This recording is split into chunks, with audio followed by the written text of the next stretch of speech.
নমস্কার দর্শক বন্ধুরা, আপনারা দেখছেন যথার্থ কথা। আজ কোনো গল্প শোনাতে আসেনি, আজ শুধু একটা প্রশ্ন নিয়ে এসেছি। তৎ তম অসি,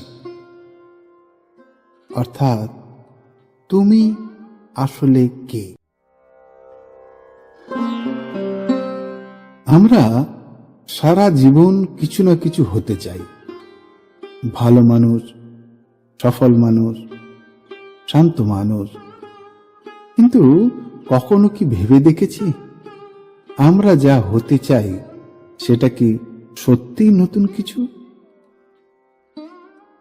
আদি শঙ্করাচার্য একটা ছোট্ট কথা বলেছিলেন, তৎ তম অসি।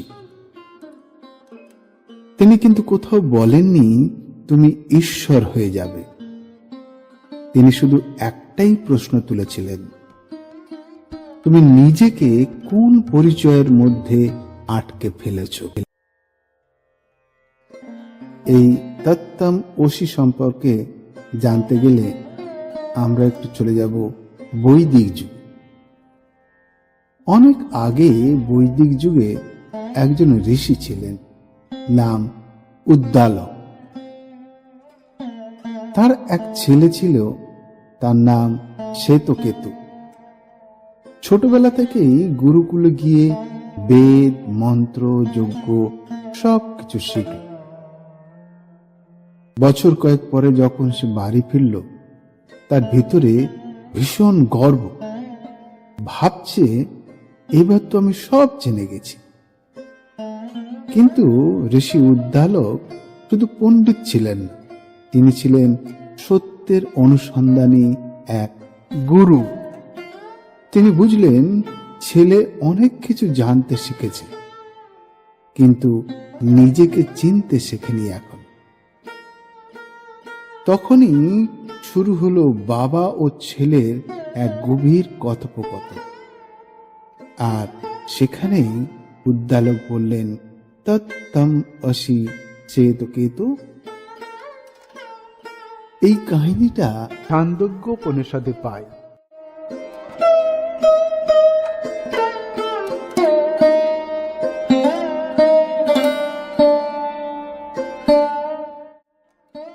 আজ যখন আমরা তত্তম অসি শুনি, মনে হয় একটা খুব বড় কোনো ঘোষণা, খুব জটিল কোনো দর্শন। আবার অনেকে ভাবে এই কথাটা বুঝলেই সব শেষ, জীবন এক মুহূর্তে বদলে যাবে। কিন্তু আদি শঙ্করাচার্য কখনো কোনো শর্টকাটের কথা বলেননি। তিনি জানতেন যে মানুষ কিছু পেতে চায়, সে এখনো নিজেকে আলাদা ভাবছে। আর যেখানে আমি আলাদা এই ভাবনা, সেখানে অদ্বৈত হয় না।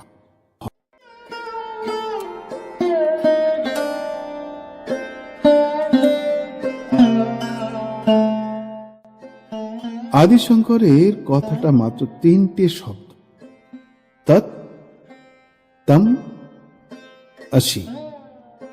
এই তিনটে শব্দ একসাথে এসে কোনো বড় কথা ঘোষণা করে না, এরা একটার পর একটা আমাদের ভুল ধরিয়ে দেয়। তৎ মানে কি? তৎ মানে ওটা। এই ওটা কোনো মানুষ নয়, কোনো মূর্তি নয়, কোনো কল্পনাও নয়। তৎ মানে কি তাহলে? তৎ মানে যেটা সব কিছুর আগে আছে, সব কিছুর মধ্যে দিয়ে প্রকাশ পায়, কিন্তু কোনো কিছুর মধ্যে আটকে থাকে না। একটা সহজ উদাহরণ ধরি। ধরুন একটা সিনেমা চলছে, পর্দায় কেউ হাসছে, কেউ কাঁদছে, কখনো যুদ্ধ, কখনো প্রেম, কখনো আলো, কখনো অন্ধকার। কিন্তু পর্দাটা কি কখনো হাসে বা কখনো কাঁদে? না। অথচ পর্দা না থাকলে ছবিটাই চলত না। আদিশঙ্কর যখন বললেন তৎ, তিনি ঠিক এই পর্দাটার কথাই বলেছেন, যেটা সব অভিজ্ঞতাকে জায়গা দেয় কিন্তু নিজে কোনো অভিজ্ঞতা হয়ে ওঠে না।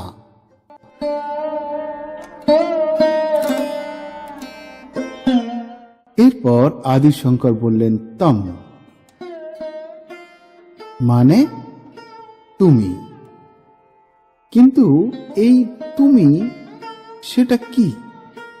তোমার নাম, তোমার বয়স, তোমার পেশা, তোমার সম্পর্কগুলো, না তোমার যত ভয় আর সমস্যা?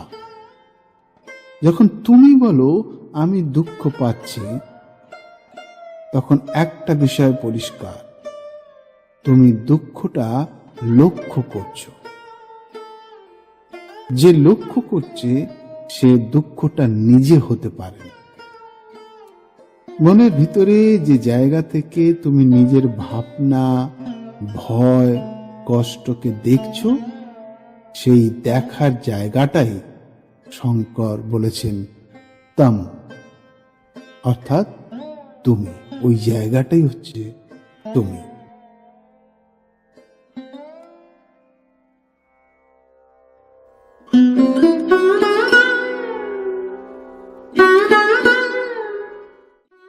সব শেষে শঙ্কর বললেন আসি, মানে তুমি সেইটাই।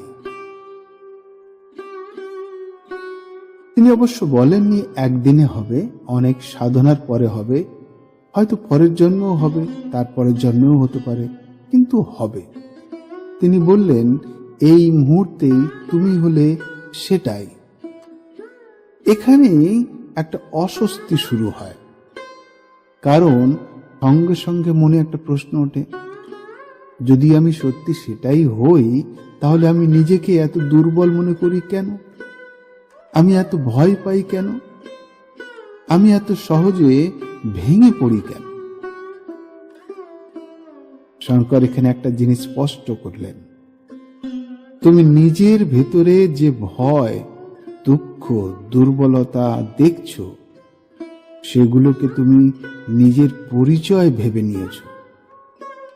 ভয়টা ঘটছে, কিন্তু ভয়টাই তুমি নও। দুঃখটা আছে, কিন্তু দুঃখটা তুমি নও।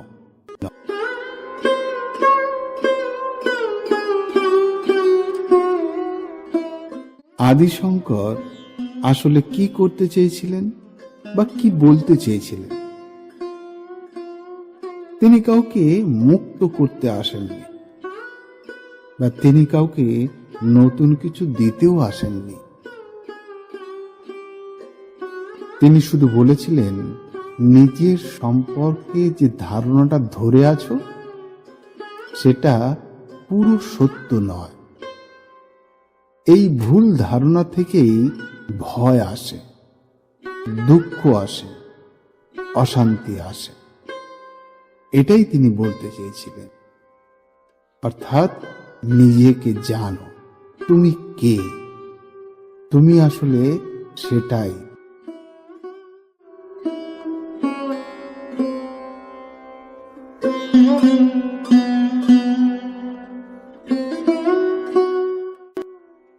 শ্বেতকেতুর সাথে উপনিষদের কি শিক্ষা পাই আমরা? উদ্দালক তখন শ্বেতকেতুকে উদাহরণ দিয়ে বোঝালেন, যেমন মাটি থেকে যত পাত্র বানাও, নাম আলাদা, আকার আলাদা, কিন্তু ভিতরে সবই মাটি। যেমন সোনা দিয়ে যত গয়না বানাও, তার রূপ আলাদা হয়, ব্যবহার আলাদা হয়, কিন্তু বাস্তবে সবই সোনা। তেমনি এই পুরো জগৎ, এই বিশ্ব ব্রহ্মাণ্ড, এই সব মানুষ, সব অভিজ্ঞতা, সবই এক চেতনার নানা রূপ। ঋষি উদ্দালক শেষে তিনি ছেলেকে বললেন যে এক সত্য থেকে সব সৃষ্টি, যার মধ্যে সব আছে আর যার মধ্যেই সব মিলিয়েও যায়, সেই সত্যই তোমার অন্তরের আত্মা।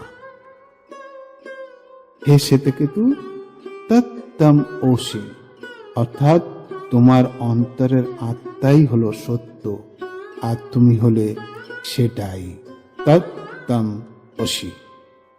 ওই যে এক চিরন্তন সত্য, তুমিই তো সেটা।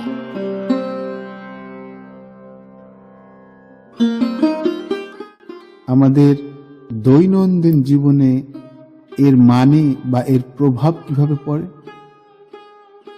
আজ আমরা খুব সহজে বলি, আমি খুব স্ট্রেসড, আমি ভীষণ ভেঙে পড়েছি। আদিশঙ্কর তখন আস্তে করে প্রশ্ন করেন, এই আমিটা ঠিক কোন আমি? ঠিক কোনটা? সমস্যা যে নেই তা নয়, কিন্তু প্রশ্ন হলো সমস্যার ভেতরে তুমি কতটা ঢুকে গিয়েছ। একটু কল্পনা করো, যদি তুমি নিজেকে এই ভয়, এই দুঃখ, এই পরিচয়ের সঙ্গে একটু ঢিলে করে ধরো, তাহলে কি থাকে? শঙ্কর এই প্রশ্নের উত্তর দেননি, কারণ এই উত্তর শোনা যায় না। এটা শুধু নিজের দিকে চুপ করে তাকালে ধীরে ধীরে স্পষ্ট হয়। তত্তম অসি মানে তুমি নতুন কিছু হয়ে যাও এই কথা নয়। এর মানে নিজেকে যেভাবে এতদিন ভেবে এসেছো সেটাকে একবার প্রশ্ন করো।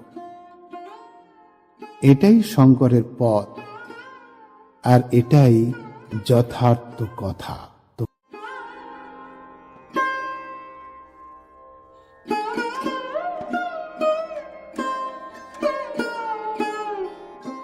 যদি এই কথাগুলো আপনার ভিতরে কিছু নাড়িয়ে দেয়, কমেন্টে একটা শব্দ শুধু লিখুন, দেখছি। ব্যাস, আর কিছু লিখতে হবে না। তাহলেই বুঝে যাব যে আপনি বুঝেছেন। ভিডিওটি ভালো লাগলে, কথাগুলো ভালো লাগলে লাইক, শেয়ার, সাবস্ক্রাইব ইচ্ছে হলে করবেন। কিন্তু আজ অন্তত 2 মিনিট শুধু নিজের দিকে চুপ করে তাকিয়ে থাকবেন। আবার দেখা হবে যথার্থ কথায়। আজ এখানেই শেষ করব। নমস্কার। ওম নমঃ শিবায়। ধন্যবাদ।